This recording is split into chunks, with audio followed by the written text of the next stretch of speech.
Bonjour ou bonsoir, selon l'heure à laquelle vous nous regardez. Je suis votre chroniqueur audio et animateur de podcast à l'ODJ Média. Je suis chargé de vous lire aujourd'hui, avec une fidélité totale et absolue, la chronique d'Ahmed Nagy. Nous plongeons dans les méandres d'un scandale qui ébranle les fondations même du pouvoir en Occident, révélant un abîme éthique que l'auteur qualifie de naufrage moral. Nul besoin de s'étaler sur les détails du scandale le plus retentissant en Occident en cette année 2026. Les révélations de l'affaire Epstein ont inondé médias et réseaux sociaux, avec des détails si sordides qu'il serait indécent de s'y attarder.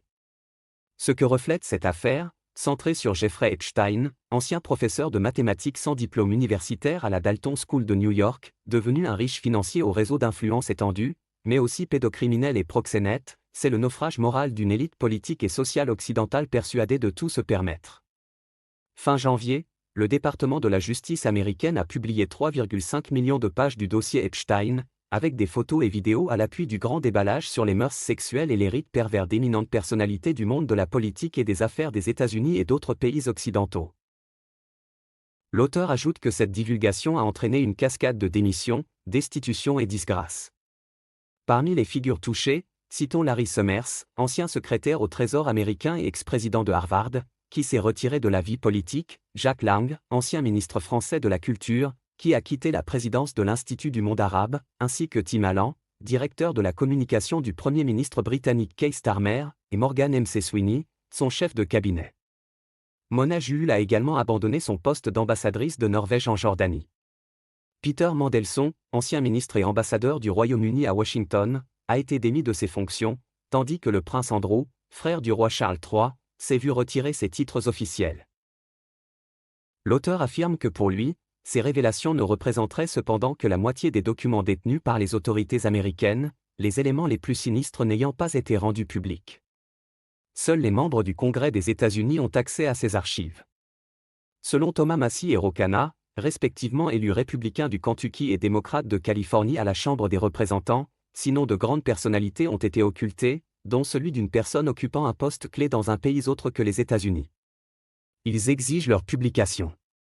Des enquêtes policières et judiciaires ont été lancées aux États-Unis, au Royaume-Uni, en France et en Norvège. Cependant, aucune enquête parlementaire ni poursuite pénale n'a été engagée jusqu'à présent, malgré la gravité et l'ampleur des révélations.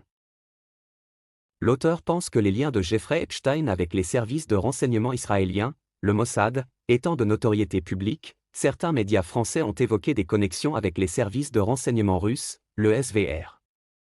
Pourtant, Epstein, suicidé dans sa cellule de prison aux États-Unis en août 2019, n'a même jamais pu obtenir de visa pour la Russie.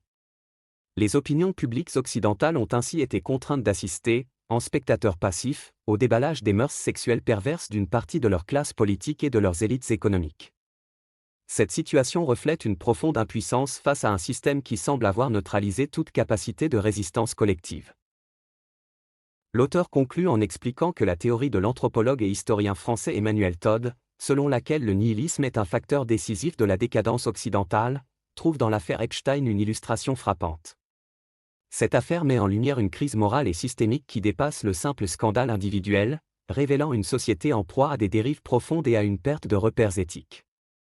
En somme, l'affaire Epstein ne se résume pas à un simple fait divers, elle incarne un symptôme alarmant d'un malaise civilisationnel plus large, où les valeurs fondamentales semblent érodées par l'impunité et le cynisme des élites. C'est sur cette note de réflexion que s'achève notre lecture d'aujourd'hui. Je tenais à vous remercier personnellement pour votre fidélité et pour l'attention que vous portez à nos analyses.